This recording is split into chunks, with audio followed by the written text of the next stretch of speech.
Hello and good evening and happy Canadian Thanksgiving to those who celebrate. For All Mankind, Season 3, Episode 7, Bring It Down is over. And it has been since July 22nd of 2022. We're just getting started here on this, October the 14th of 2025. As we continue our mission to watch every episode of For All Mankind and talk all about it. Now, here's the guy who's watched the cliff collapse and thought, well, that's one way to bring it down. I'm your host, Dave Mader. And, in this episode, the drilling begins, the lies pile up, and the cliff above Helios's base isn't the only thing collapsing. Welcome to our For All Mankind podcast, where ambition meets fallout and silence can be deadly. And once again, we've assembled a stellar panel here to break it all down. Coming in first, our spiritual compass, Wayne Ellen's executive orders, Larry's courtroom lies, and ethics of defection with quiet clarity. It's Kevin Millard. Hello, Dave. Bring it down. Let's bring down the excitement is what they were doing in this episode. Well, maybe I could see The only that. excitement is in the last 3 minutes of the show. Yeah. Yeah. But they brought it down at the end, right? That's right. really... There's it's about some how you- good political intrigue in this episode. Sure. Well, yeah, bringing in here next. He's tracking the echoes of Apollo through Helios's implosion and NASA's political pivots. If the new era is too soft, he's already nostalgic for the hard edges. It's Jeff Mader. Hey, I'm not gonna have them slagging on this episode. This is like an episode of the West Wing. It's like a West Wing, For All Mankind episode. You It's know like what? Aaron- That seems very appropriate for a show about space technology and NASA. Yes, this is the Aaron Sorkin of space episodes. I think we can. Dan Liu was the common thread here. He directed both episodes, but there's two different writers here. Nicole Beatty being one of them. Coming in here next, he's our technologist who doesn't blink at sabotage, safe mode overrides, or Martian cliff collapses. If Danny's pulling cables, he's already diagramming the damage. It's Jody Simpson. I like it. Thank you, Dave. Welcome, Jody. You were excited by the episode every minute? I was excited for it to end. Okay. Thanks for being with us. And here last, the man who will have the final say here, from Ottawa to Helios's base. He reads the mission like a chessboard, calm, strategic, and already 3 moves ahead of Baranov and the drilling disaster. It's Adam Woodward. Well, I mean, you guys mentioned it. Today was a very highly political day too. We had some major stuff going on. But listen, this What I for mean? 102, or sorry, was it 62 minutes? This episode was 57 minutes for the last 5. A little painful for me as well. I agree with Jody. Hard to get there. Well, it's a lot of political intrigue, West Wing type things. Wasn't even political intrigue. It's just stupid drama. We've turned Adam into a cynic. He's just- I personally like to take full credit for it, but I know it was a combined effort. Yeah, well, I think it's maybe perhaps a few influences here. Our regrets from Heather Narduzzi, who is normally with us. She is not feeling well tonight. So She watched this episode and wasn't feeling well, and Yes. decided she didn't want to do it. I was wondering if she just said, "I can't get through this," and then I'm not going to do it. She probably just started watching it and went, "Oh shit, I remember this I one. remember this one, yeah. I think she would have. I think she. I'm would going like the drinking episode. instead." That's what There she was said. there was some stuff. There was a lot here with like Pam and Ellen. There was nothing. It wasn't a lot. It What do you was mean like they looked at each other and she said, "Can I come in?" That was it. It's a start. You But know, it's not a lot, Dave. It's not a lot. No, it's setting more talking up, but Remember how last season we had like those 3-4 episodes where it was just all filler? This felt like filler. I feel like they had to do a few of these things to move to the Sure. next stage of the plot. I feel like they had, to that's do, kind they, had of to do, they had to do 2. Which Do we 2? really care about the Jimmy plot? Is this something really going to happen with this, or is this just? I can confirm to you something is going to happen with this, so it does matter. Will He's you gonna be go satisfied full after? Will Probably you not. enjoy any of it? I don't think so. I'm not sure if I do. I don't know if I like Jimmy. I don't like Jimmy, and it's hard to even feel bad for Jimmy. But I still do. It's just he's kind of like this very lost, broken character, and he's taken advantage of by Bryan Cranston's daughter in this episode, who will probably win an Emmy for her work on The Pit if she didn't already. She's breaking him bad. She's breaking him bad. Yes. This episode broke me bad. Jody, what was your favorite moment? Just the end? Mostly. Yeah. When I was rooting for the cliff. Okay? That's The cliff. How are you feeling about Danny Stevens as compared to the other Stevens family members? I slag a lot on Tracy Stevens, but she's nothing like that kid of hers. That kid of hers is a whole other problem. He's a mess. Yeah. Never trust a Stevens in space. You just No. I'm Nor not on even Earth. sure why they would keep letting them go in. Like, don't they have the same kind of rule, like they did during World War II, where like if a couple brothers got killed or something, then The Saving the rest of Private the Ryan family rule. comes back, kind of thing. Like, is there not like something that just permanently grounds Stevens now? Like they shouldn't be in space. Well, I think we're working up to it. Well, the last just- two that went to space died heroes. yeah. So, and I But- think that you kind of get that vibe throughout this episode. It's like, Are you trying to say that soldiers who died for our country are not heroes? no, I wasn't What? saying that. Anyway, I was trying to say they're not going to not let another Stevens up, because of True. that. They're going to be more likely to let them go up because Wait. their parents died heroes. How will As long as they bring anyone a lot know of who money. they are if their statue has been stolen from the front of NASA's built? I don't And by think the a way, statue just erases somebody. no, I'm just kidding. But but here's my serious question: how the hell did they use a key card to steal that statue from the front? Can we, like- I have all kinds of questions about that one. Yeah, there's a whole bunch of absolutely ridiculous plot things in this Because episode. that was just outside. It was just like in front Yeah, of the right. front door where there Right. presumably it are was in the security lobby. guards. Right. If they had put it in the lobby. that No, would have been it was inside. It was like outside the front door. Like the stairs Yeah. to the street were right there. But isn't I it like understand- a bronze? It's a big bronze. It's a big. I don't know if it's bronze, but it's a big. I don't think like, it's bronze because it's metal statue color. that's in like a concrete Concrete base. base. Like and it Well, looked they like, probably took it out of the concrete base, but it would still be heavy as hell. But how do you do that, Jody? You got to you need a jackhammer, and like this isn't No, the you front just door. take the key card around the edge. Yeah, we are and then literally you going to pop see them out.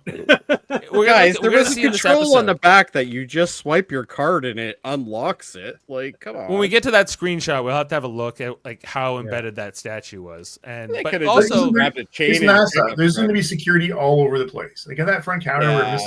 Mrs. Whatever. her These name are is. administration buildings, though. Are they that? well, secure? speaking of which, yeah, like you think there's some security here, but like I don't know, Margot's like the spy. Margot's pretty good at not. And But doing here's the Aleda- other thing. The guy who lost his key thing, you think he hasn't noticed by the end of the day and reported it? Yeah, he had to have yeah. He had to have had to go somewhere where he needed it. Right. Yeah, and like how I guess Jimmy took it off him when he hugged him. I guess. No, so, I think the girl did, or maybe he did. Maybe Jimmy. No, it No, was Jimmy did. Jimmy did it. No, yeah. Jimmy did because he was kind of like proud of himself. But okay, the whole plot line here with Margot and even Dave, let's get going. Let's get going. all right. We're gonna be here for all night if we start. Just like we don't start talking. Okay, fine. All right. Getting into the screenshots at much urgency, courtesy of the Helios Aerospace, water has been found on Mars here at the Vallis Mariners site here.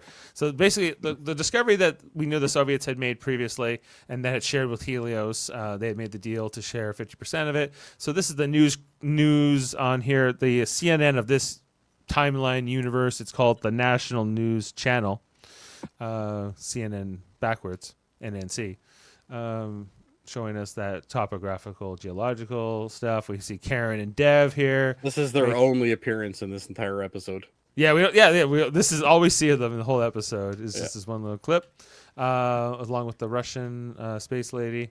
And water on Mars has been found. The implications here, how they're going to planning to drill for it. This will matter Why later did they on. have in a the episode. 60s animation for this? Like Even is in this- the 90s, they didn't animate this like this.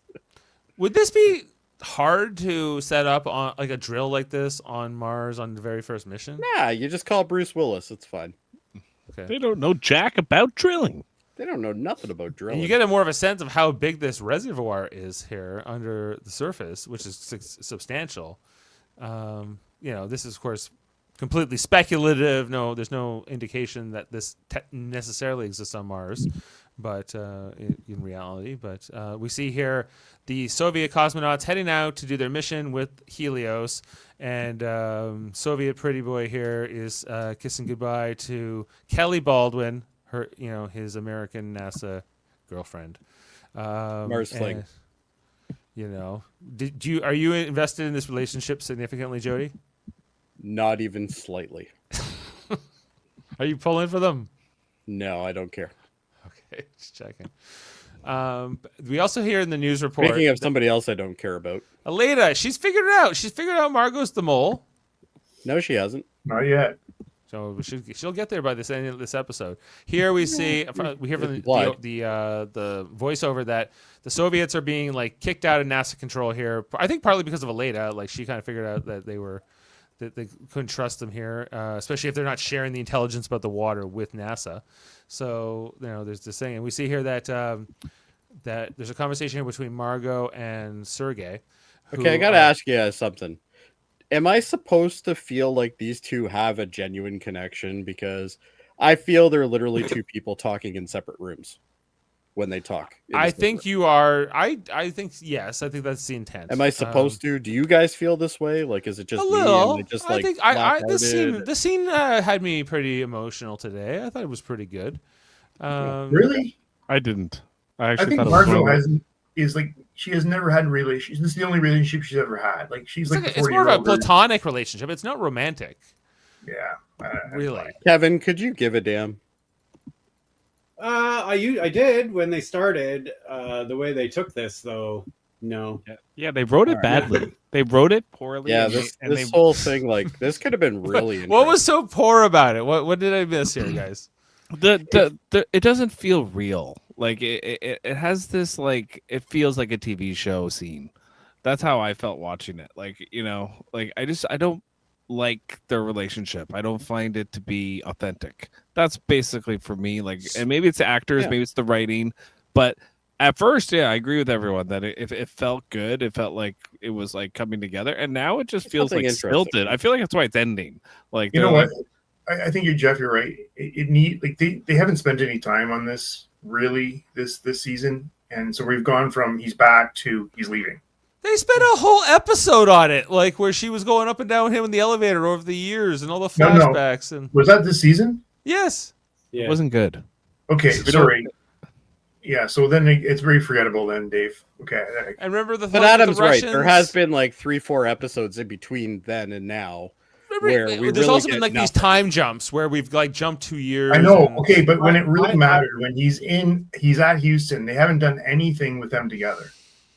No. Well, she's trying to get him out. She at the end of the episode, she says, "I'm going to get you out. I'm going to." Remember that she was calling the general, and he was like, "Black Ops," so we can get the Black Ops and all these things. And she was going to help him, but he's like, "No, I'm being sent back to Moscow. I'm going back to the Gulag. Remember the Gulag where they work on his lungs and they're going to beat him up, and it's going to be bad for him." Yeah, and she's just like, "Okay." Well, she can't do it. Like she can't stop it. Like can't do anything, really can't make a deal. Can't try. Can't even try. She kind of tried. I don't have a problem with the writing or the story in this. Like I think it's all interesting. I don't buy that they even like each other. I don't know if it, like Jeff said, I don't know if it's the actors or what, but I've never really. There's no chemistry. There's no connection at all. Like it just doesn't feel like it's a genuine relationship in any stretch. Like just a friendship. Not even. Sure. It feels like a TV show. Friends. Like when they're on screen together, I'm watching a TV show right now. Like there's nothing like authentically real about the scene. Yeah. Like it's I don't know if it's the Russian actor more, but they kind of yada-yada'd over the betrayal and all of that. Like we didn't really get much about that. Like I said, they just yada over it, and you need that to buy these emotions from these characters now. Yeah, and like what's his name? Sergei, right? Yeah. Yeah. his character, like, it's only from Margot's point of view. Like, they really just want you to care about Margot in these scenes, and they really they shouldn't. Like, there should be more scenes with about Sergei, and like that Sergei should be a character unto himself. That's important, but he just feels like this bit player for Margot to have an emotional moment. You know what I mean? Like, Yeah. like the way they write it, you know. And if they had written some scenes with Sergei that were a lot more like pressure, like that worked. And I know they are in the show, but they're not good. They're not good. The Russian scenes they have with him are kind of like, oh, this is not. Who wrote this? What is this? You know. And then they go back to Margot, and they're like, don't you see the emotional impact Margot's having right now? It's like, well, I don't really care. You know, like. That's kind of like how I got. Well, I have a different experience with it, I guess, guys. I don't know. But thanks for your perspective. Margot gets pretty sad here. Does she? She like. But Dave, they could have made this way better. Like, you know, this is finally some emotion from this woman other than anger. Yeah. And they had her. We can't sympathize with her at all because there's been no connection. Like, yeah. But she just hides it into a pillow, and I found that weak. And I think it would have been really cool if they actually saw her secretary Emma come to the door and not come in, but just sort of hear the grief. I feel about Margot like I feel about Tasha Yar. Okay, like yeah, she was in a season. Yeah, she died, but every time they bring her back up that she's dead, it's like I don't really care. Emma's a traitor, don't you know? Look, sometimes secretaries turn; they have all the information. Yeah. Well, okay. Well, you know, I guess. Yeah, but how about just as on a human level? You know, he's a human being. It's going back. No, I want her to burn. What about Sergei? Sergei? Yeah. He's already had the gulag. I think he's good. Well, so you would spare him a second round of gulag. I would. Yeah. Okay. Well, you're not. That's not happening. Margot needs to be put down a whole bunch of pegs, and if it means her getting, betrayed by people and stuff, I'm all for it. This is why you should like Aleda. I should like Aleda, but I don't. Or is it Aleda? I'm still confused. It's Aleda. Anyway. Margot gets really sad here. I thought it was pretty emotional. I thought it was pretty good, but it wasn't working for you guys. It's okay. So that is. I think the actress did an okay job. I just have no feelings towards it because nothing happened in front of that at all. Okay. Well, Bring It Down is the title card of the episode, alluding to the end when the rock face will, on Mars, when the cliff will fall on them and everything. Ed, as we head into the credits. As I mentioned, this episode written by Nicole Beatty, and directed by Dan Liu. We then come out of the credits into a House subcommittee hearing on NASA contracts, where we see good old Larry Wilson getting the degree about what shady deals he's making here, Jeff, with the Congress and the budget appropriations and the West Wing of it all, I guess here. This is such a political TV show scene. Aaron Sorkin totally could have wrote this scene. Like, it's not as good as Aaron Sorkin. No, it's like a poor man's Aaron Sorkin. It's totally a poor man's Aaron Sorkin scene, and it's basically like, they're going through all these little intricacies, like you're corrupt because we have this, and it's then they have this like these little puns about the Jolly Green Giant and stuff, and like, the Pillsbury Doughboy, and I'm like, this is so like true to the way politics works. They laugh even though it's so stupid, what they're talking about. Mm-hmm. And so I was like, this is real, this is a good scene, but I don't like it. I don't like these people, but that's the whole point. This reminded me of that deposition scene in The Office. Yeah, it's like we're not such a. We don't like Larry either, right? No, I don't like Larry. Larry's a kind of a scumbag, but in a different way. A worm, yeah, maybe is a better way of putting it. And then this guy's like, "Oh, I got some dirt on you, man." Like he's like, "Are you having an affair with a staffer?" Et cetera, and you are under oath. And what are you gonna do? So, do you think that guy knows it's a gay thing? Or do you think he just thinks it's some aide, like some intern or something? I don't know. You know, what like a he, Bill Clinton I thing. can't be too sure what specifics he knows, but I think Yeah. so. I think we can infer he does. Well, where did the story come from, right? Like, Yeah. And so Larry is feeling the pinch here. He lies under oath about it. He says, I don't know what you're talking about. Never heard of any of that. It's all fake. Me and Ellen are. also, I always find it funny when characters like this are worried about lying to Congress as a felony when they run they're part of the presidency of the United States. Yeah.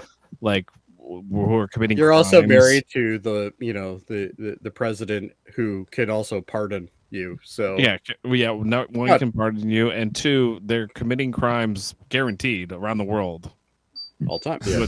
with no oversight, really. And they're worried about lying to Congress. Like Back in the I 90s, there was this. Remember the whole Bill Clinton scandal? Why was that a thing, right? Yeah, and what happened? Nothing Nothing. happened. Nothing. Monica Lewinsky had her life ruined. That's what happened. Yeah. Exactly. They ruined a 19-year-old girl's life for Yeah. Yeah, but in terms of like the historical consequences of it all, nothing. And like, no, nothing. but it's I guess because they're still in their first term and they're trying to win re-election. I guess those are the consequences that they're concerned with.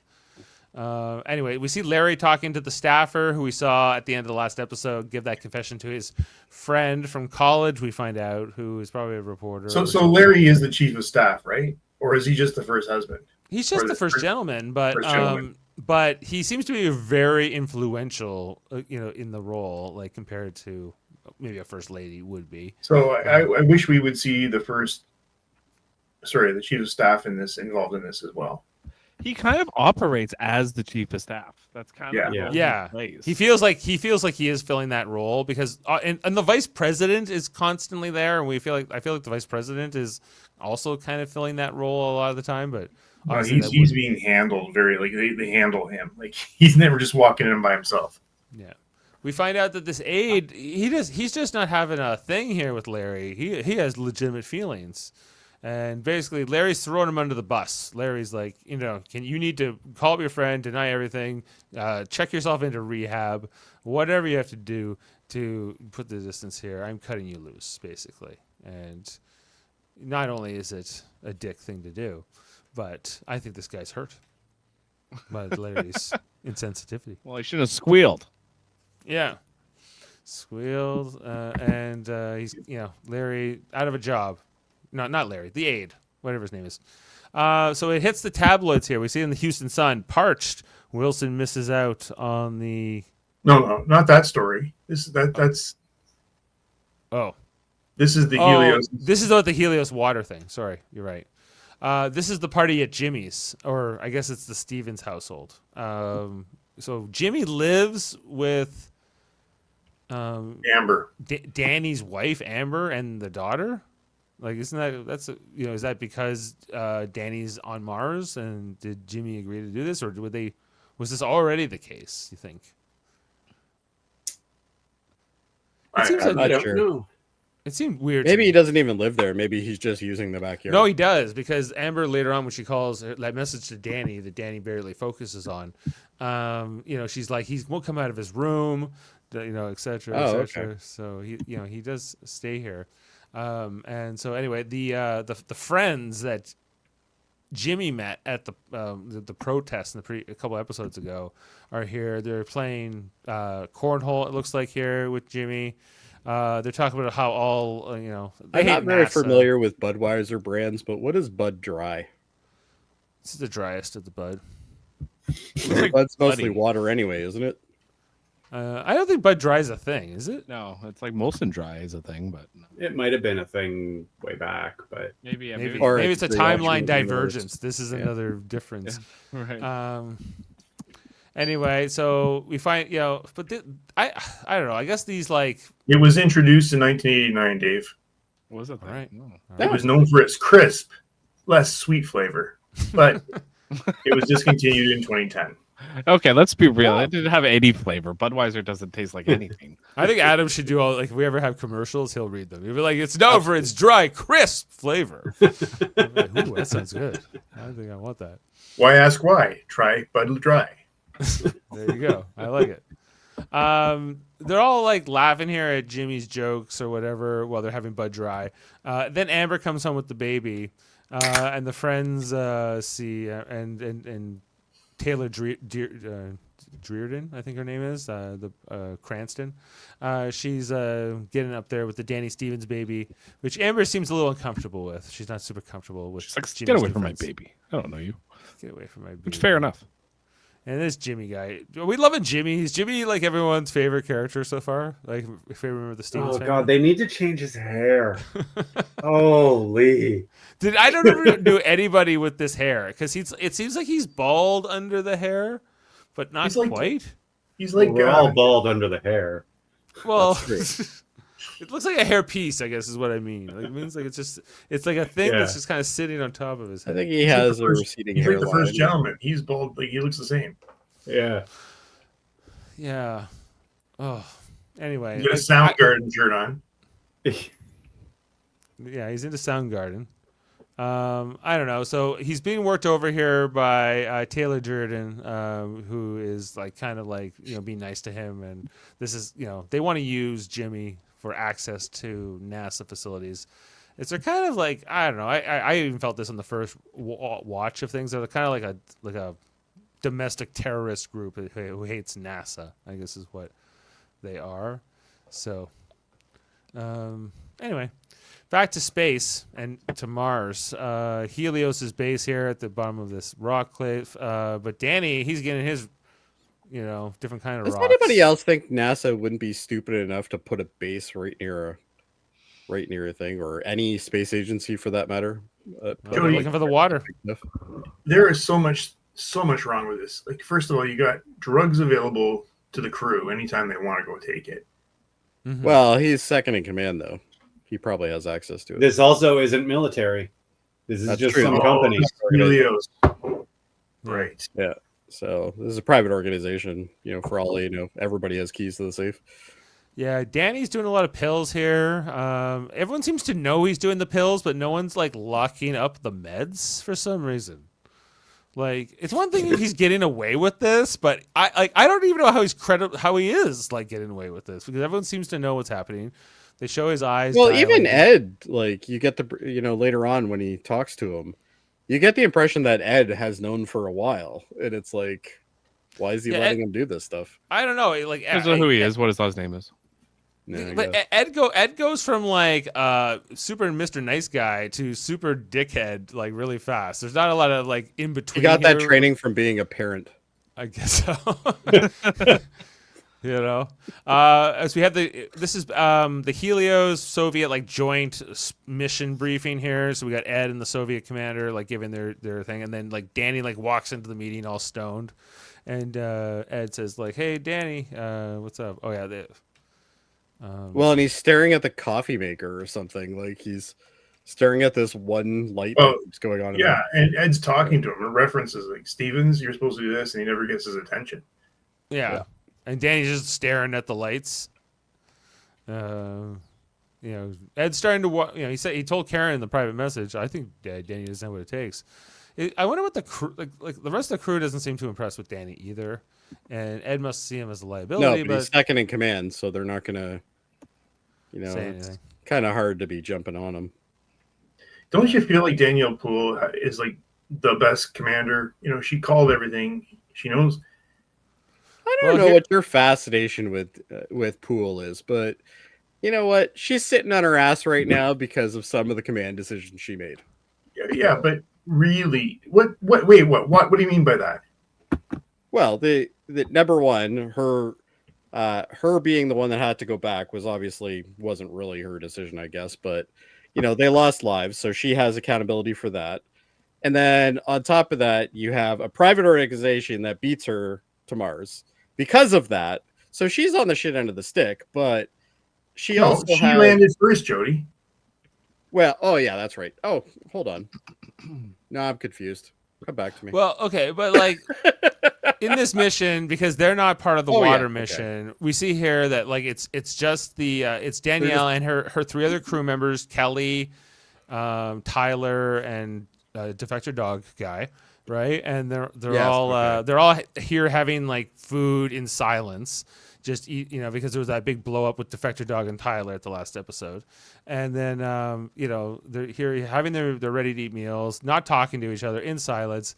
I think she's the best commander of these three, but she's not perfect. She has her flaws. She has a trouble with confidence. That's it. She's fine with making decisions, but when she's challenged, she has a hard time smacking that down. Right. And sometimes you need to just do that. Not bargain, not explain, just be like, no, this is the way it is, and that's it. Right. Do you and think she doesn't seem to have the ability to do that. Yeah. Well, do you think she should have done anything here with like this whole Defector Dog Tyler situation and try to bring some something back to her crew so that they're at least working together as a team? Show that that won't be that is not acceptable. Well, they So can't. I think that's coming, Dave. It might you guys have all watched ahead. I don't know what's going on. I can't remember. But I feel like she's going to have to come and save the day here. Well, I just think that they're going to have to work as a team. There's only 4 of them left, and if they don't come together, they're very likely going to die. I think they're taking like survival here on Mars a little bit for granted. I think it's like a big theme here is like it's not the moon. You're a lot further away from Earth. You can't just go back anytime you want. You're kind of on an island here. So until you can, there's only every so many months where you're close enough even to go home. But Dave, if you're asking me who's the better commander, it is her, because Ed just got all of those people fucking killed on Mars by leaving Danny in charge of anything. Well, he technically left Buddy in charge, the other guy, the one with the dog. Steven shouldn't have been doing anything. He shouldn't even. No, you're right. I agree. Like they should have. And that guy was an idiot for even like taking his eye off Danny for 10 seconds while he did. Yeah, go get Danny to do whatever numbers he was doing. Go get Danny to do that. Like you have the con, and then he leaves. Yeah, and he doesn't even listen in. He's like he was negligent as well. But sure. I'm sure their headsets can be patched in for passive listening as well. Yeah. Now we have. There's this whole conversation here with Kelly and her Soviet boy toy, where don't care she's about like, this either. they're it's lovey-dovey until he mentions that he is going with them to drill into the water, and she does not like it because she's not convinced there are no microbial life forms in the water, and therefore she wants to not be allowed to drill and not kill something. And he, her boyfriend here, he's not able to talk about it, but Kelly gets very angry with him and hangs up on him. So here's the problem I have with this. What's Kelly's rank? Her rank? She's not high. At best, she's a mission specialist. She's like probably the most one of the most junior members of the mission, actually. And she goes to an alternate organization's leader, which happens to be her dad, and basically gives him shit for this.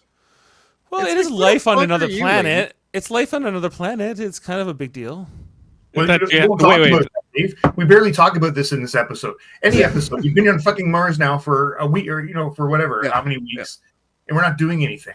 Her whole purpose for being there drives me crazy. This is about Margot and Nas. I mean, Russians and Danny Stevens. The problem with this show is literally everybody doesn't do it. Like it's just a disaster show right now. Like it's 47 minutes of crap for actually 57 minutes for 5 minutes of good stuff. I don't understand. Okay. Jody, you were saying? Almost. Adam was saying. I don't necessarily disagree. I don't disagree with Adam at all. I think Adam is spot on, and I don't want him to be mad at me. I think they're a little too focused on maybe the relationships. I agree with that. I think that I don't give a fuck about her. I really don't. She is literally one of the least people I give a shit about. Kelly's pretty far down my list too, even though she's a bald one. But I care about this chick's husband, soon to be ex-husband. I guess they must be. I guess they split up. Leda and her. They're both wearing wedding rings still, though. They're still wearing their wedding. They might work it out. I don't know. But her dad's not doing so well. He needs nurses and full-time watching. And anyway, but she brought all her Leda brought all her findings, her suspicions about the Soviets stealing her, engine design plans and everything else. To What does her... he do for a living? Because he's talking about like Galatian like curves and stuff, which is very high in mathematics. Yeah, I don't know. I wasn't clear on what he, but he Yeah, was I able to don't look know at if this with they've some ever kind of told level us of what he does. credibility. I was more Anyway. interested in what he does for a living. I felt like he was a journalist or something, but I didn't really know. Anyway, so they're here to like exchange their son basically in the custody, and there's talking about her relationship. Anyway, it doesn't matter. I don't want to get too disaster here for Adam with the relationship stuff. We should. Hey, I'm the resident Leda hater. That's And I'll true. tell he you is. that this is not a good I scene. don't really. This was actually marginally interesting because I'd love to see Margot come down. Well, I Aleda's want working Margot up to to go it. down. Yeah. Aleda's working up to it.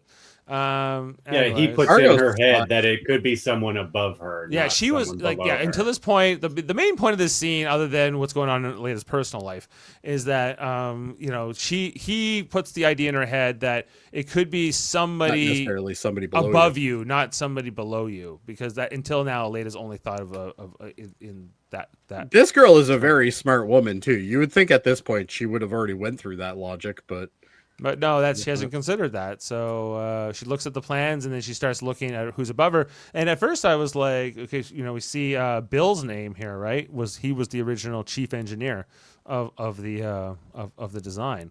how come everybody has a name on here, but the office of director just doesn't have? I guess the office of director, it reports up to the office of director, which is a whole other department. Like, I know a little bit about flow charts. I've never really flexed that, Yeah. guys, to you. I was but, confused by this. I know some I'm stuff. glad you haven't, because that's boring as fuck. Yeah, I would have hated to have feel so inadequate. All right. Hey, you guys want to know about my flowchart skills? Pretty snazzy. You guys See how made fun. flow charts work. By the way, Is that- they don't call it an org chart; they call it a proportion design chart. Yeah, exactly. I didn't want to flex that either. But thanks, Adam. So, just keeping it sort of in the vernacular. Anyway, the next scene here. Who's this? Margaret Thatcher? Oh, No. No. I don't know who this is. Yeah, Fleur de Lis. Is it? Oh no, it's Roosevelt, right? it's Eleanor Roosevelt, right? Yeah. I think that's what it is. Okay. I think Yeah. that's a better why do they keep guess. focusing on her?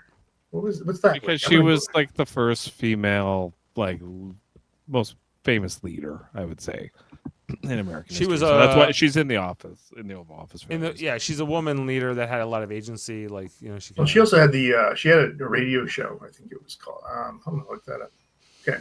Yes, I think you're right. Anyway, so this is the conversation with Ellen and her husband about him not keeping it in his pants for the first term, which was apparently their agreement. This scene I enjoyed because Me it's too. just two political Yeah, two scoundrels assholes. giving each other shit about Yeah, for their being own- assholes. for being assholes. And it was like, again, I was like, this is such a true scene to politics. Like, this is how Yeah, these and people actually she's talk to giving each him other. hell like she's holier than thou, and it's like, Yeah. you're just as bad as him.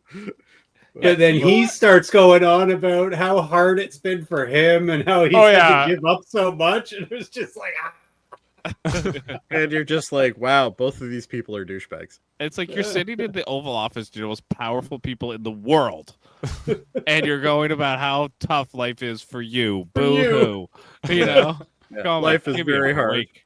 Well, and in this exchange, Larry kind of says that everyone gives everything up for you, Ellen, including Pam. And he goes, no, Pam left me for boring as fuck lady, whatever her name was. No one remembers. And Blah. blah, blah, as Heather would say. Meryl. And this is where Ellen goes, no, you told me that she left me. Because Pam left the letter, but Larry kind of knew the truth. Although you never see Pam explicitly tell Larry this. Larry just kind of knew and kind of kept that. This to himself. also No, is not Larry Larry's is- fault. Larry is an No. A1 manipulator. He knew. He knew. that conversation with Pam was designed to make her leave. Yeah. Right. Yes. Well, that's Because he knew that she was his ticket. So Yep. yeah. Yes. Anyway, These guys are both diabolical and terrible. I don't like either one of them. right. I But used to love her. I think we're meant to sympathize more with Ellen. Oh, we are 100%. I do Oh. more than I do with Larry. But Oh, they're yes. both But not But- much. not good. But she just lies to herself. Like she's just Yeah. like, you know, like her whole thing is like maybe in like this. Like I think we're trying to get to this point in this episode where it's like Ellen's going, "Oh, why did, you know, this is the whole reason I did this was because I couldn't have Pam." But it's like, no, that's not true. You know, No. I think you know that's what's spelled out in this episode. It's like, no, you did this because like that's you're good at it, and it's what you wanted to do. You didn't want to admit to yourself that you wanted to do it. You know. You wanted to lie to yourself that you wanted to be with Pam, but you didn't really want to be with Pam. Because if you really wanted to be with Pam, you would have forgoed all of this access. She and wanted talking- both, but in terms of what her priority was, yeah, she wanted the job and she wanted the power, and she, you know, there was no. He's stopping right her. at the end when he says like we knew what you wanted. We all Like, knew there where this no was way. going, one way or the other. So in Yeah. Larry's mind, yeah, like he knew and he manipulated it, but it was going to play out that way anyway in his mind. So that's Yeah. how he justifies it. It was up to her to go, I don't want this. It was up to her. you And know? she kept saying that in like last season, like I'm giving it up, But meanwhile, we see her like getting promoted by Ronald Reagan and jumping right in there, 100%, you know, and taking over from Tom. And it's kind of, you know, I don't know. There's a lot all to that, but I buy here that Ellen kept this secret because it's only her and Pam know about their relationship, and Larry, and I can buy that you can keep that a secret. But Larry had a lot of flings over the years, you know, and I feel like it's unlikely that all of that never came up or was any. This is the first time this has become a scandal for him. We eventually found out about J. Edgar Hoover being a cross-dresser, you know, and he was running the FBI for like 50 years, you know, but we eventually found out about that, and he controlled all the information, you know, like, so just, yes, it would have come out for sure. Yeah, sooner or later, I guess. Anyway, over at NASA is the next scene as we see the statue here of the Stevens, our favorite statue, if you didn't know. Okay, well, they obviously didn't take that granite block that it's sitting on. No. It's a granite block here in the front entrance. Like everyone can see. It's in front of these windows. Like, how would you steal this and get away with it? There's You no wouldn't way. even be able. You wouldn't even be able to lift it. Look at the street here. Those five people Truck would and a not. Have, hitch. Yeah. Even at night. I get at night there's no people around, but like it just doesn't make sense. There's Adam, going to you're not be going to get a spot- truck up those stairs. There's no way. There's no way. Well, you got a really long chain. You're making so much noise at that. So Fast point. and Furious Somebody five Sure, should be you like, could "What do the-" it, but then you're gonna have like a high speed chase while you have a statue in the back of your flatbed. Anyway, and People here steal ATMs that way. we're reminded that No, it's not her NASA. You're not taking it from like NASA. You're taking it from a convenience store. the Yeah, which probably anti-NASA has more terrorist cameras. lady here. Her character's name is Sunny, as played by Taylor Sheridan. She says, "Oh, like what's so weird to make a statue of your parents, even though they didn't die on the moon, because that was all fake, right? That was all made up." And now Jimmy is buying more into that narrative. Then we have the lady here at the front desk reading a People Weekly about Alzheimer's. Ronald Reagan shown to have Alzheimer's. Something about Mike Myers. Anyway, basically, I was Jimmy reading and the OJ thing up at the top. OJ I think Mark was caught right. Mark Furman, the world's. I don't know. It's hard, it's Luckiest blurry. girl turns 10. Yeah.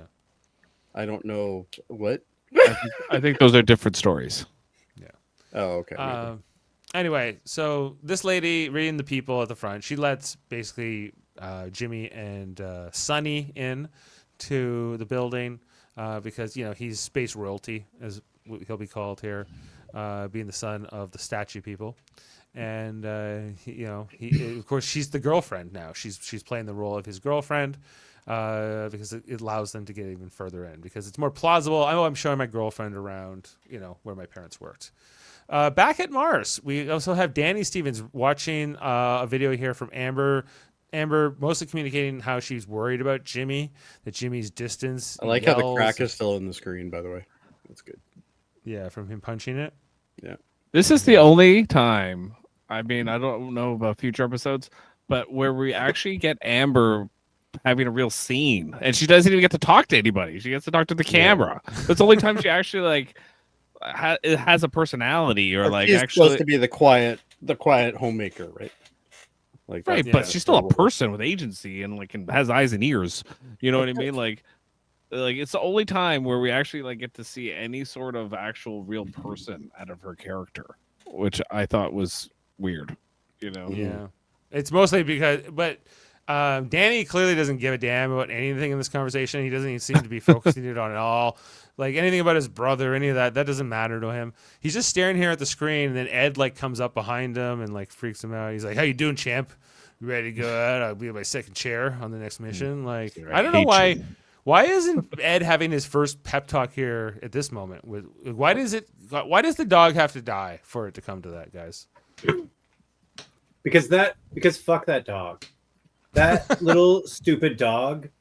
Fuck that thing. Even if I wasn't high, I would have smashed that thing. Somebody brings that to Mars. Are you kidding me? Why don't you bring a Tickle Me Elmo to go with it? Like, we'll all kill ourselves. They haven't come out yet. This is 1995. This is how you cause Exactly, space madness. Oh, here's the dog. This is how you do it. Should have been a Furby. That would have been very 90s. Still, you're too early. We need like Cabbage Patch doll. Too early. Teddy Ruxpin Teddy Ruxpin, maybe. Yeah. with a Metallica tape in it. This guy with the dog, and he's talking to the Cuban cosmonaut. She doesn't seem too impressed with him. No one should be impressed with this guy. He was, he did put the server into safe mode, Jody, and he did get the control of the ship back for Ed. But since then, and he did a pretty good alien like face hugger bursting. He did do that good impression. Yeah. But he's hit and miss. Otherwise, this guy, he's got the little dog that's annoying. He wants us to like it and think it's cute. I don't like this dog either. I'm with Kevin. I think I'm with Daddy. You're not with Danny. You would never stomp the shit out of I it. wouldn't stomp it, but I would. I understand the annoyance. I like that. I would. If I had said put it away, keep it away from me, and it came at me again, yep, definitely. Just stomped it. It's not alive. I'd like to think I wouldn't do that. Not an but I think animal lover, realistically, Kevin? I think I would. I am. An animal. That is not an animal, as Danny says. Well, at least Daddy gets one thing right. Broken clocks right Yeah, twice a day. look, beyond the dog and all that, it's something that gives the rest of the crew joy. And he's Yes. taking that fun away. He's destroying joy. Yeah, but he's having a great time himself. And all the ups. I mean, this is a downer moment here for Danny. Oh, the worse he looks, the more he looks like Gordo. Like, Yeah. And that Casting is amazing. that receptionist at NASA was telling Jimmy that she looked like Gordo. Yeah, and I'm like, are you blind? not really. Jimmy looks more like Tracy. No, Yeah. Jimmy looks like Gordo when he was at his worst. Yeah. You know, what do you mean? Whereas Danny at his worst looks like Gordo at his best. Yeah, that's Okay. Yeah. That ought to tell you something. The conversation here with Kelly and Ed about whether he's going to kill life on the first person to kill life on another planet. That's might be Ed's new distinction here, according. and to then she Kelly. hangs up on him. Oh, I'm mad at you. Like she did on her boyfriend place. earlier. This is how she gets what she wants by just hanging up on people. Which is say this is the end of this conversation. It's super That guy professional. took you in. That guy took you in. And this is how you treat him? Whatever. Like I think if you really care about this, you wouldn't hang up. You would keep arguing it until at least he agrees with you. Exactly. But she's just like because he's like your science is not necessarily accepted universally, and he has all these objections, and she doesn't like those things. Yeah. So and it's because her whole purpose for being on this mission is this. is to And just to stick it to her dad. No.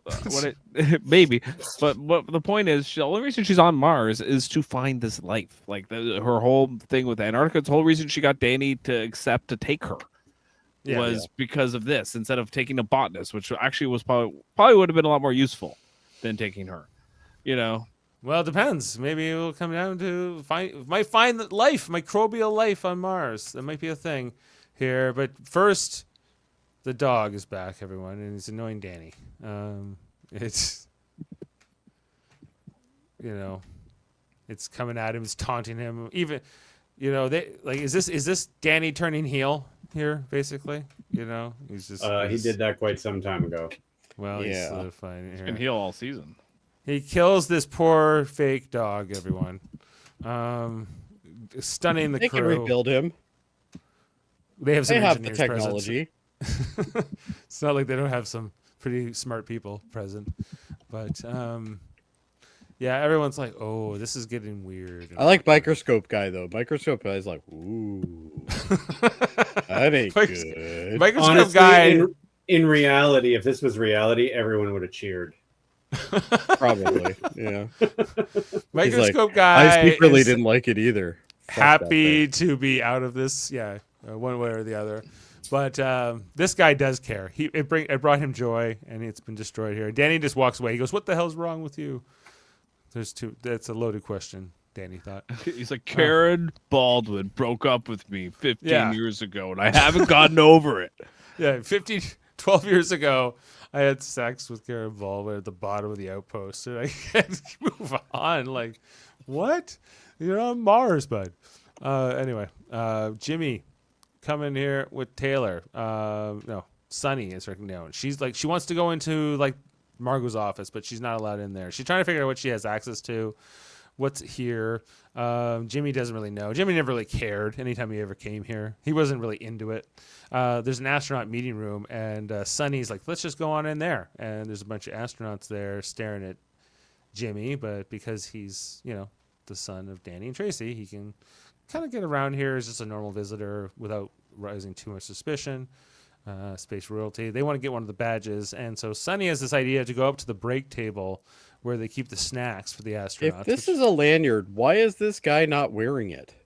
Well, he took it off. Did he to get take some it off snack. to make coffee? Was he He- worried it was going to get caught or something? Yes, he Like, was worried his coffee was going to get caught on his lanyard, and it was going to, or maybe it was on. What was the banana cake thing they were eating here? Banana Twins, Banana Twins by Little Debbie. Debbie's.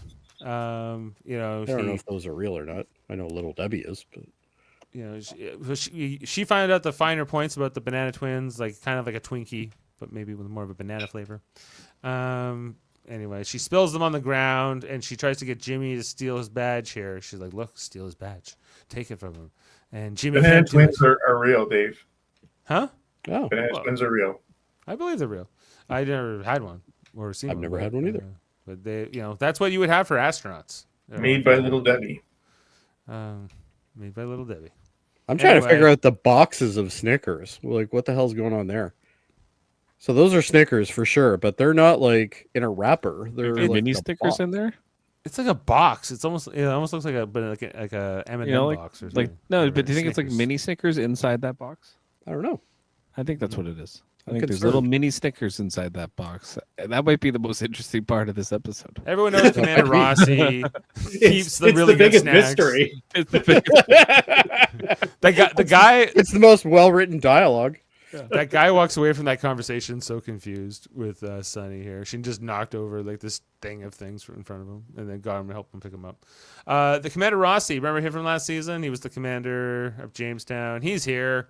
Sunny has her banana cake, banana twins, if you will.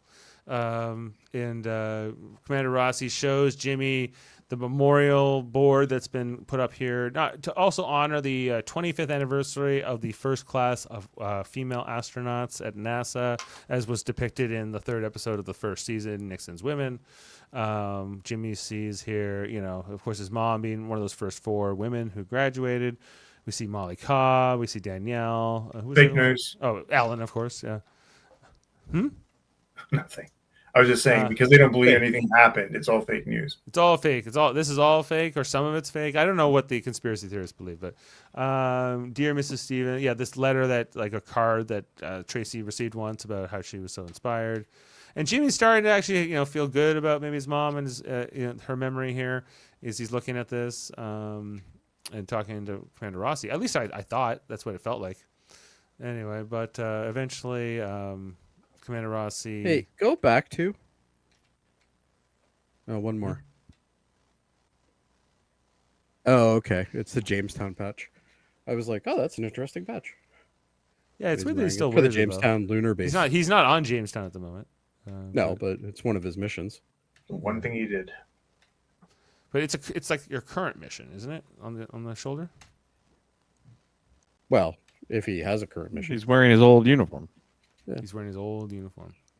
or he's a fragment of his imagination. We see here that Sunny left. She left Jimmy here, but Jimmy then reveals he stole the key card of Commander Rossi, Alexander Rossi, as he's known, which she's very thrilled with. Then in the next scene, we have a recorded conversation here with Ellen and Larry, and the senator talking to Ellen about she can't support her jobs bill, her beautiful legislation that she worked so hard to get to the White House for. It might be falling apart. I don't care about this really either. Like, I'm just like, okay, whatever. And then here comes, Here comes the bootlicker. this guy. Who's this guy supposed to be, Jeff? Like this political guy. He's basically like the Karl Rove. He's their political Karl strategist. Rove. He's like Yeah, their that's- political strategist. And who was Karl Rove? If you can, he was a Karl political Rove was strategist? George W. Bush's. He was like the Steve Bannon of George W. Yeah. Bush's time. Like, basically, these are like their little fixers. They come in and they figure out how to politically maneuver the public and DC. Figure out how to, That's bring that's down what- the issues. There's really no job title. It doesn't really matter. The correct term is fixer, because that's what they are. They're like the wolf in Pulp Fiction.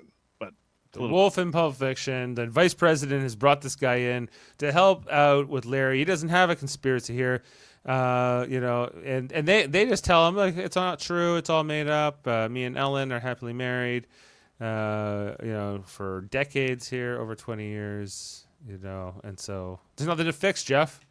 All they got to do. Exactly.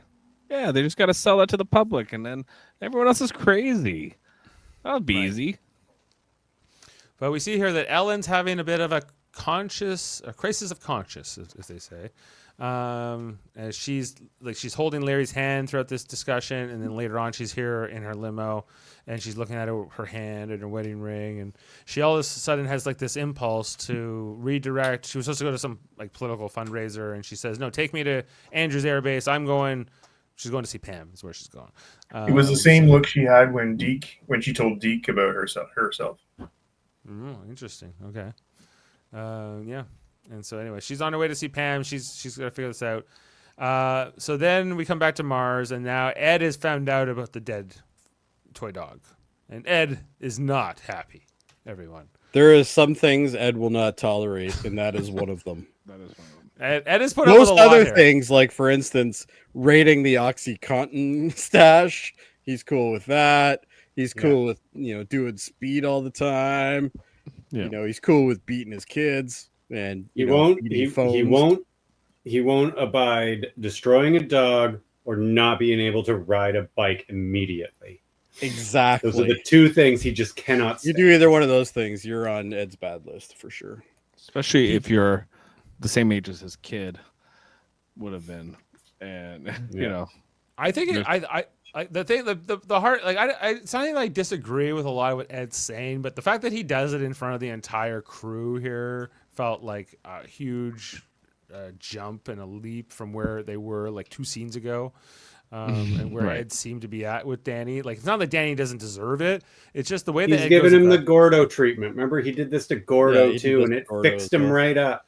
he didn't do it when he did that with Gordo. He didn't do it in front of people. It was just him and Gordo No. at that time. Yeah. So Ed can be like the commander of the station and this leader and all this stuff, and then he turns this macho, suck it up, boyo, and fix yourself. Yeah. Yeah. be a man. Be a man. He Yeah, learned man. everything from raising his son. Well, that's and but what about Kelly? Kelly's got some issues with him too. Kelly's just a pain in the Look, ass. he's prickly, but he's smushy on the inside. He's mushy on the inside. There you Mushy. go. He's a big bear. He's a big bear. He's a big bear. The whole crew is like really like, I don't know. I guess Ed has to do this almost to show that crew. But then Danny starts talking back. He says, "Okay, boss," or whatever, and says, Whatever. "Sir." Whatever. What about sir? And then Danny really starts turning into a little bit more defiant here. Right after Ed says, "I'll like confine you to quarters until we come back to Earth." Basically, just Danny in his room. I have to say, Which he should have done right there. Yeah. I have to say, being called boss is one of the most demeaning things. Oh, I don't it know. is absolutely ridiculous. I hate when people call me boss or like, Me too. hey boss. I'm just like, fuck you.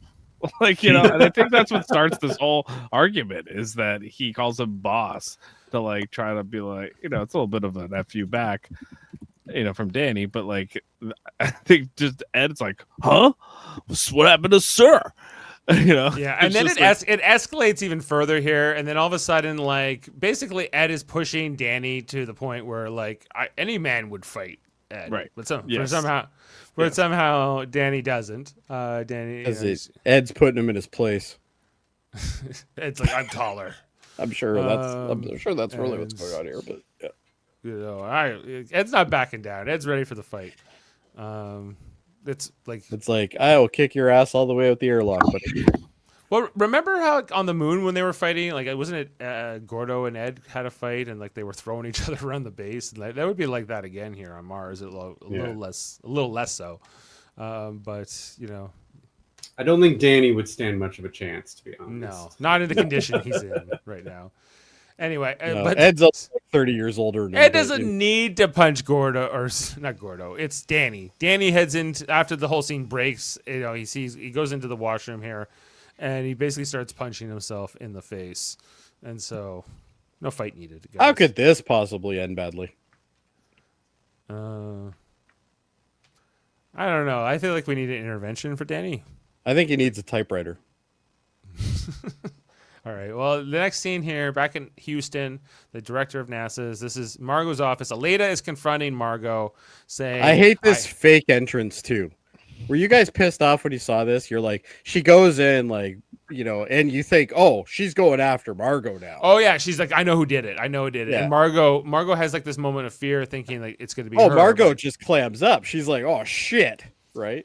Margot keeps thinking that the walls are coming. Like she's gonna get found out. She's gonna get discovered, and she's gonna lose everything. Right? She's gonna be hung. And but so Aleda thinks it's Margot's secretary or something. Yeah. And she's like, it must be. Look at the financial. I had her financial records. I had her. I really loved Margot's laugh when she said it was the secretary. Like, it was so hearty. Like, that is just absurd. She's even if it wasn't me, I wouldn't. If it wasn't me, I still wouldn't think it was her. Never. It was kind of like you're so off. You're so off here, but I can't tell you, right? You're off, but you go right ahead. You think that. Yeah. So Margot tries ordering Aleda to stand down on this, to give it up. Aleda keeps pushing for it, and Margot says, "Maybe you need a leave of absence. Maybe you need to take some time off. Whatever the hell it is. I told you to leave this alone, right?" That's how Aleda knows. Yeah, eventually, she says there. Yeah, she says, "When does Margot Madison give anyone a break?" Yeah. Exactly. Yeah, give me a break on this. And so Aleda ends up leaving the office kind of in silence after Margot threatens her indirectly. And she sees the person she's accusing. Yeah, that's the secretary and whatever else. And so Aleda leaves. I did like the scene with her walking through the laundry, though. Yeah, Aleda heads to the elevator here and like has this moment. Like she's still processing it all. I think it's when she finally gets to the lobby. That's kind of when she looks really over knows. and sees her picture. And she looks at the portrait of Margot there, and then she kind of really knows here. She's heading down the elevator through the lobby, and then looks there and goes, "It's Margot. Margot's the one." Or maybe it's Ellen Wilson. Perhaps she's giving the secrets to the Russians. That would be a problem. Yeah, it's Margot. Margot's the one. Margot's the mole. What will Aleda do about it? Her husband figured it out. It wasn't Aleda. Yeah. What do you think? What do you think? Well, for those who haven't seen it yet, what do you think she's going to do? Does she go to Margot or does she go above Margot? Goes the general. No, I think she's going to go to him. Like, Black Okay, Ops. Margot is like the command she's always known, right? Do you want me to black bag her, Elena? Yeah. I'll do it. Guantanamo, anybody? What do you think? We got this new facility set up. All right. Well, anyway, guess moving so. on. The Jimmy scene here. Jimmy's at home. He's many calls to Sunny, who he's now very infatuated with. It seems like keeps leaving her voicemails. Hangs up, calls, leaves another voicemail. And then she calls back seemingly, but it's Sunny's boyfriend, that other guy, the Marine guy that used to be on Jamestown. Anyway, we're here. Come outside right now, like outside your house. And look what they have. Somehow in this truck with a tarp over it through Houston. It has to have the base on it, The scale is not even right. but it has to have the base on it because look at the square up at the top. Like I also got the impression that maybe they were saying that this guy looks a little bit like Commander Rossi, and that's how he used. Well, he does kind of. At least enough if you put a But hat on. Commander Rossi's not allowed to take the statue either. He's not authorized for statue removal. So Hey, guys, you don't know how that works, man. There might be people at NASA and they're like, yeah, I know this guy's allowed. That guy's not allowed. yeah, they reveal to us it's in the coming out the back of their pickup here. So they don't show us the bottom of it. We don't see if it's been cut off. But when you see the tarp has a clear thing that's holding it up. Yeah, at the it's top. got the base, because the way that was sitting, it was granite and then a metal base, and then there was a metal base, and then there was something else. They've got the metal base. Also, all Jimmy would need to do to accomplish this whole thing without having to steal these statues is go to NASA or go to the press and go, I don't really like the fact that these statues are up, or I don't believe the story, or all you would have to do is basically trash the story to the press and be like, I'm the only person that's actually related to them that is even on Earth right now. And he could probably get them removed. He could probably put some pressure on. I don't know. Without Danny there to weigh in, it might be a little bit of a deadlock until that, at least. But no, I assume they have the access for another reason. It wasn't for this. They got the access for a different reason. Oh, for sure, for sure. Going to come up. Oh no, yeah, they don't. Oh no, it's not about the statue for them. No, I they just think did this as like a. This is to kind of win Jimmy over. Yeah. Jimmy doesn't like the statue, and we all hate the statue. It's a weird statue of them in the duct tape. But anyway, I think that's the point. Anyway, so Jimmy is he thought it was funny. He thought he's kind of thankful, and that they're kind of he's joining the team now. Is sort of the idea. Then we see a quick scene here with Ellen, and she flies to Texas, it seems, and or wherever. And the Pam non-marked Air Force 2. Yeah, wherever Pam is living these days. And Ellen is coming to her residence with her whole motorcade of Secret Service. Not coming up and knocking on the I'm door. almost positive she's not allowed to go by herself to that door either. There's no social media in these days, I guess. Yeah. No, there isn't, right? No, I'm not even worried about that. I just mean from a security angle. I'm almost positive they're not going to let her out of their sight. But here's the thing: is email. Well, they're right they're in the driveway. Their version of email comes out, which they call D-mail, comes out in 1983. So their version of the internet, it doesn't really have anything. Well, email predates the internet, but yeah, I guess. But 12 years, I don't know. It seems like, but I guess by the next decade they should definitely have social media. And won't they be so much better off for it? Oh when yeah, they get it. Sure. But anyway, so. Pam doesn't say anything. Pam has no lines here. She just sees Ellen, the President of the United States, standing on her porch and asks to come in. To me, when she walked up, she looks like she was pregnant. I'm pregnant, Pam, and it's your baby. And then she comes in. It's the first lady's baby. That would be so her first husband. Opera. Days this is turning into days of These are the days of our lives. Yeah. Okay, so then back to Mars, everyone. We got Ed and the Soviet commander Kuznetsov. Is that his name? They're here looking at. I think this is the Happy Valley, or is this? They're looking down into the Happy Valley, and just below them is where they've put their entire base. Instead of in the middle of the fucking crater where the thing, if it did fall down, wouldn't hurt them. Oh, well, Jody, you should be like the safety advisor on all space missions moving forward, no. I think. It's Kucherov too. His name's Kucherov. But they have a nice conversation here about how they hope one day that this Adam, this should excite you. This is where they talk about like 100 years, like people was could be getting- living here. Well, I don't know what time index we were when we were here, but it's too late. Arnold Schwarzenegger will eventually be there. It's too late. They've lost you at this point. Well, No, this is interesting, Dave. This is where we should have started the episode here. On a Right. scale of 1 to Strange New World season 3, how do you feel, Adam? Jody. well, this is why we have ratings, Jody. So we'll get to the answer. Anyway, they're doing the drilling as we mentioned. The IT guy at Helios, he gets left back in command here. He's also here to like watch on Danny, make sure he doesn't kill any more like toy dogs, and whatever. And maybe Yeah, watch. he's doing great. Make sure he doesn't take any more pills. Might be another part of his assignment, or maybe Danny should have just been sent up to the Phoenix, and whoever is the next person in line, send them down here. But Danny, Well, and I'm when he thinking pours- back to this whole Helios thing, like this is OxyContin. Like, dude, what the hell? It's like so addictive. You wouldn't have it behind lock and key, and somebody checking inventory status. It doesn't make. they know he's doing it, right? Like It's not you even know, like it's in a yeah. secret. Like they know he's not in a good spot. and not only he takes like a handful of them here. He takes like Oh, I think 8 he of was them. gonna No, they show that he's thinking of it, but I don't think That he would does kill him, wouldn't it? Maybe not that many, but close. I don't think it would kill him, but it would definitely put him in a bad It place. could overdose Well, him for sure. And You then- see what kind of bad place to put him into. Yeah. Well, yeah, not good. IT man is back here.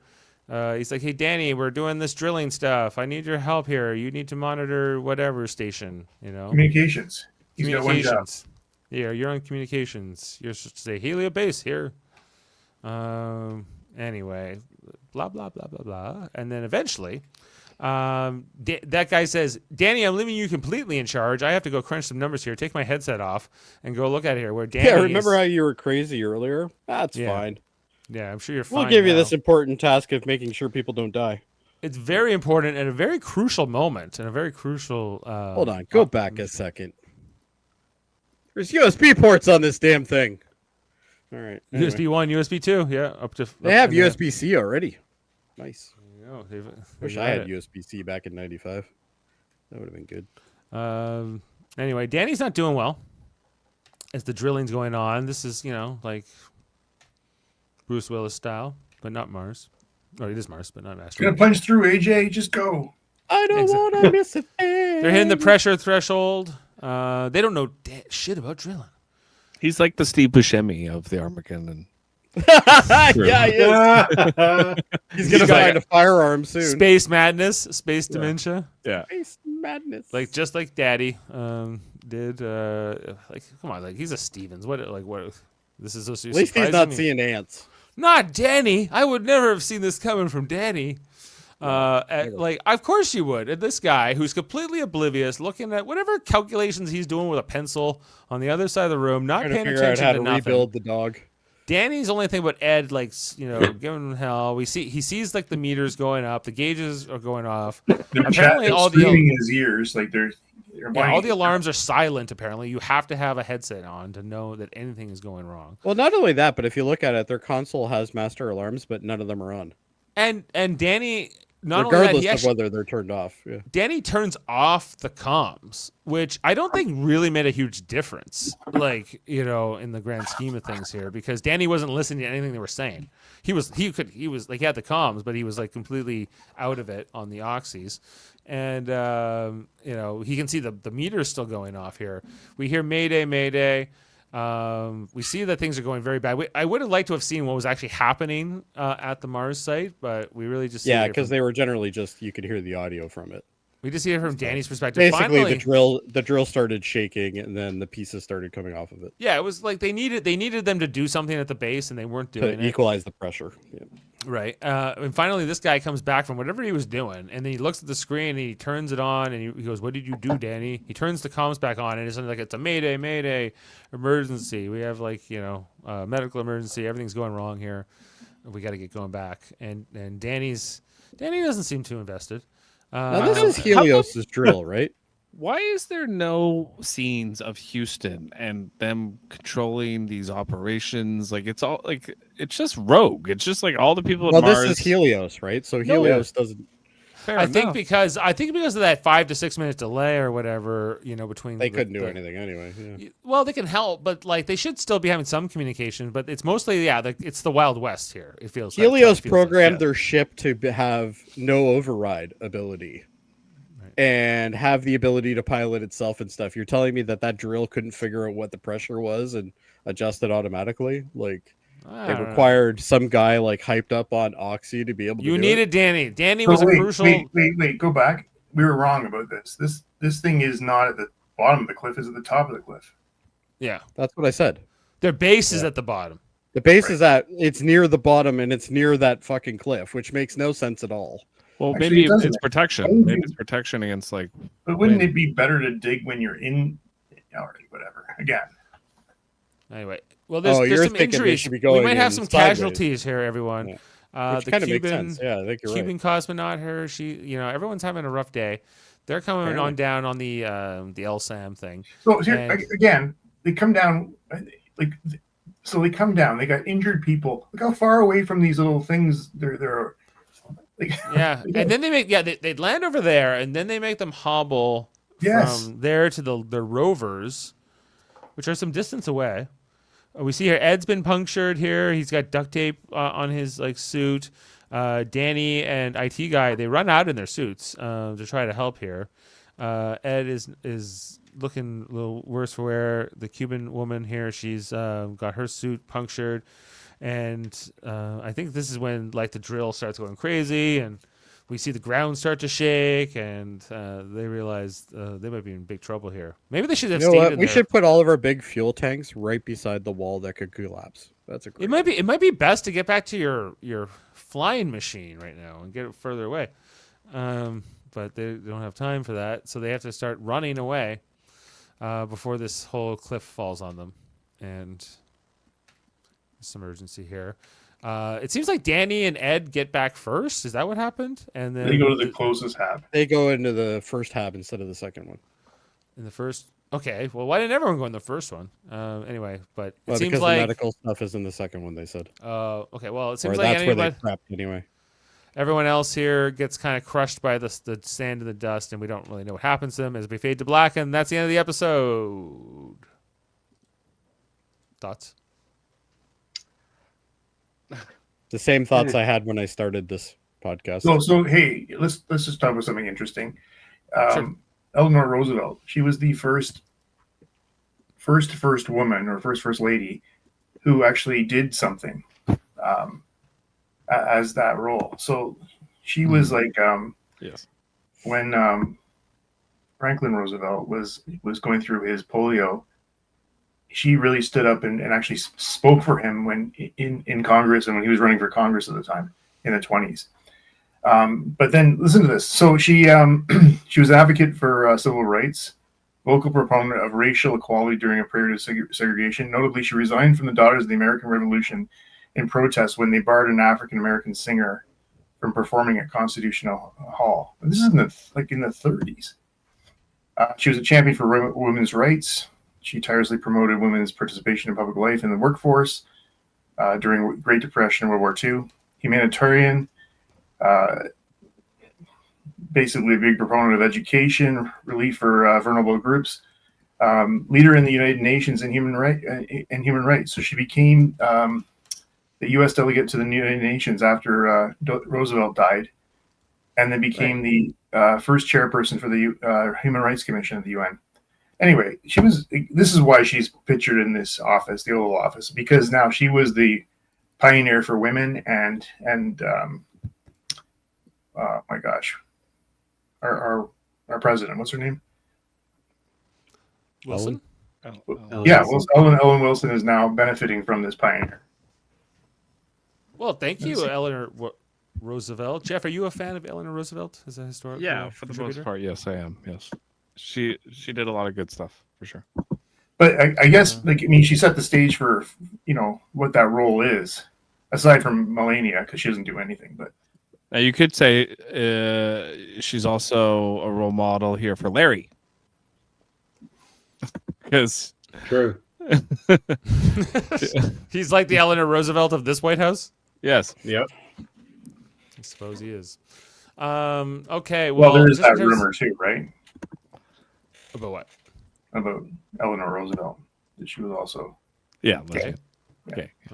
I think I have heard that too. Well, but FDR was such a looker. I don't know. So There's okay. also a couple funny things that happened in this episode. When Ellen was in the limo, there was actually a poster of Black Widow in the background. The movie Black Widow.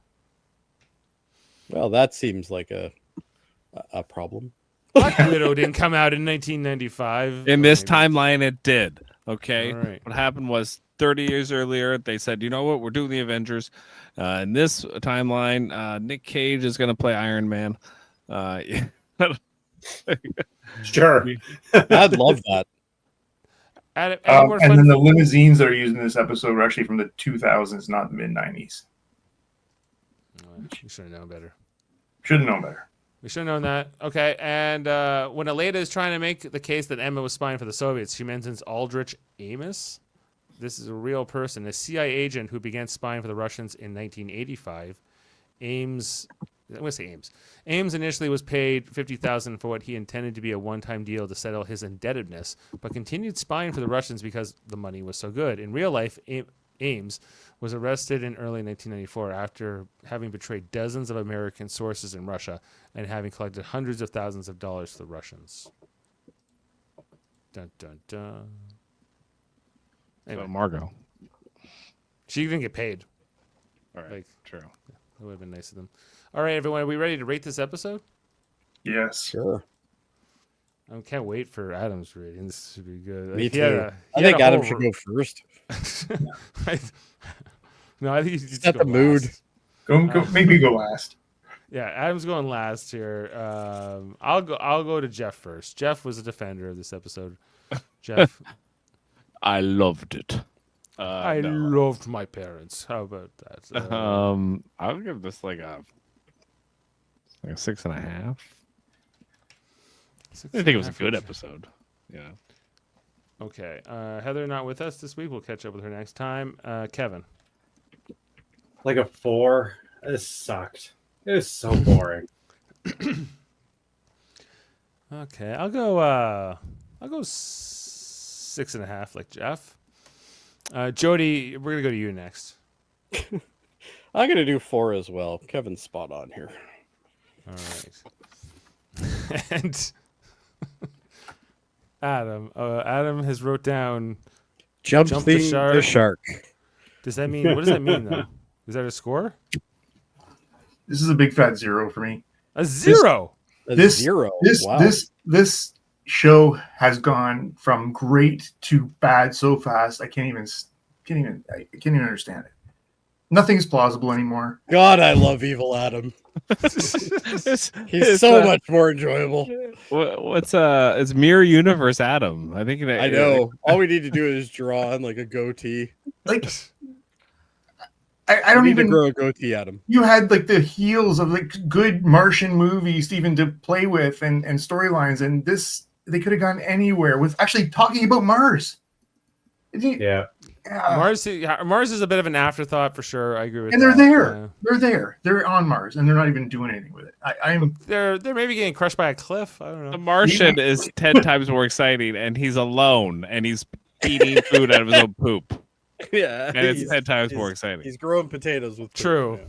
yeah. Okay. Fun this fact about The Martian. I knew that movie sucked because Ashley tried to watch it on our flight to I don't know where we were going, but she kept hitting the screen beside me just to see how much time was left, and then going ah. So she doesn't like I the like movie. The Martian. no, no. The book was better. just so bored. The book was really good, but The book was really good. Yeah. The only thing really good about the movie to me is Matt Damon is so It's a great charismatic. Like if it was just another actor, I probably wouldn't enjoy it. But anyway, so this is a 4.2 average tonight, guys. That is one of our lowest, if not the lowest rating of any episode ever. It's my lowest for this show. For All sure. Mankind. Guys, think we were it's doing probably so my well. lowest Look at too. it. We were 9.6, 8.8, 8.6, 9.9 just 3 weeks ago. You know, Yeah, and this here we show, are. this season started off awesome. The And I'm first hoping to episode's get back fantastic. to it. Yeah. They're gonna have to do some serious recovery for me because right now this is like, yeah, it's like Fonzie jumping the shark. That's all I can say. And Yeah. we know where happy days went after that. So The IMDb rating for this is 7.1. So I don't know. It's not as hated by the rest of the fans, but it's definitely I think a general consensus over here that it does have a dip here in these last 2 episodes. But don't fret. Like there's hope. There could be, you know, any story. Yeah, we could be watching a better show on a different day. Or the next episode. There's always the next episode until the show's canceled. The next episode is called Season 3, Episode 8, The Sands of Ares. Does this look fun? It's a cave I episode. hope so, Dave. Here's what I hope to have outcome for next week to bring me back. First of all, Danny to be ejected into space. Or fall in that big ass hole. That would be good too. We're ejecting you into space. No, it'll just give him more responsibility. Yeah, Ed will be like, "Hey, do you want to hold the nuclear reactor?" Yeah. Oh, if they make him like all come back and save the day, I will be so like this is like I don't think I'll come back again. If Danny has a redemption arc here. You mean like his dad? Well, he did save everyone's life in the first episode, so Yeah, but that was 7 episodes ago, Jeff. yes, Like, it was. Hey, what have you done for me lately? Yeah, You know? That's Exactly. 7 episodes ago. Well, come on. Karen really did a number on him. Oh, yes. If you didn't know, we also review episodes of Star Trek The Next Generation on this channel, usually on Thursdays, but for some reason we got 4 Thursday games this month in our curling league. So we are going to move to Tuesdays on many weeks, and tomorrow we are on Tuesday night. We are covering Star Trek The Next Generation episode, Season 3, Episode 5, The Bonding, with Worf and that kid. And I'll See be that on here- picture right there? Those are the 2 most annoying characters in that episode. Well, they're the feature characters of the episode, so Yeah. get Oh, ready. yeah. It's like we're at the low point of all the reviews we've ever done right now. Like Even Strange New Worlds. I think maybe I just get more emotional. I thought I was watching the episode tonight. I'm like, this is got some pretty deep drama. We invited our friend Colrud Nikki to join us tomorrow night for that episode, who's never really watched Star Trek. So I think that this might be a rough one for him to come in on, but we'll see. Yeah, I'm not sure this is the one I would give him to introduce himself. But... Well, in 2 weeks or in the next after that one, we're going to be covering Booby Trap with Jody and his holographic girlfriend. So would that have been better for Cole? I don't know. Oh, that one. Actually, I'm going to reserve that. Do you want another Coco No? We're going to be also on this week, Wednesday night. Jeff, are you still working Wednesday? Yeah. Yeah. Well, Jeff won't be there, but on the Super Mario Brothers podcast, we're still covering Survivor season 49 right now. We're into episode 4. Jeff, are you enjoying the season? I've not watched any of it. Oh, To be okay. honest with There's a I Riz mean, God. I just haven't had the chance. You gotta live to the R to the IZGOD, the Riz God, baby. I think I might pick it up post merge again. Yeah. fair I don't enough. really care about pre-merge in this new version of Survivor because it's like, who cares? You know, it's like it's 10 Oh, days. that's of all the contestants Survivor. care about is about getting to the merge. That's all. Right. it's- So why, as a Hey, viewer, hey, should I care? nerds. None of us care. He's like, you got your little promo in. Move the You hell got on. your promo in. Shut up and move on. You don't care about me not caring? Oh, yeah. I love when you don't care about stuff like this. Yeah, that's true. Yeah. All right. Well, I think that's it for tonight. If I forget anything, happy Thanksgiving again. And we'll see you next time here. Oh, and I want to get some reviews there out of like that Strange New Worlds trailer that came out and the new for Starfleet Academy trailer. I think Jody. No, should you do- don't want to be on the Academy one. I think you're gonna. Like, Oh, that is. Well, I have complete. Right. I optimistic. Adam comes back for that. I'm. Why? Why? Because I want something good, Jody. I really do. You're not going to get it with that. I think you should need to both be on this review if we can Oh, fit it in this week. God, it looks so bad. Anyway. Or at some I'd point rather watch soon. episodes of like Melrose Place from the 90s Let's than this do shit. All right. Well, we'll sign off for tonight. We'll see you next time here on Live Long and Podcast. Have a good one, and thanks to the whole panel. Happy Thanksgiving, everyone. Good night. Night. Beam up some Star Trek content with Live Long and Podcast. A roundtable movie discussion with Hey, did you see this one? And take a peek into the darkness with Heard Noise, Must Investigate with Michael Chan. Watch us duke it out on trivial debates. And let's chat about TV with the Super Mater Brothers. It's all here on the United Federation of Podcasts.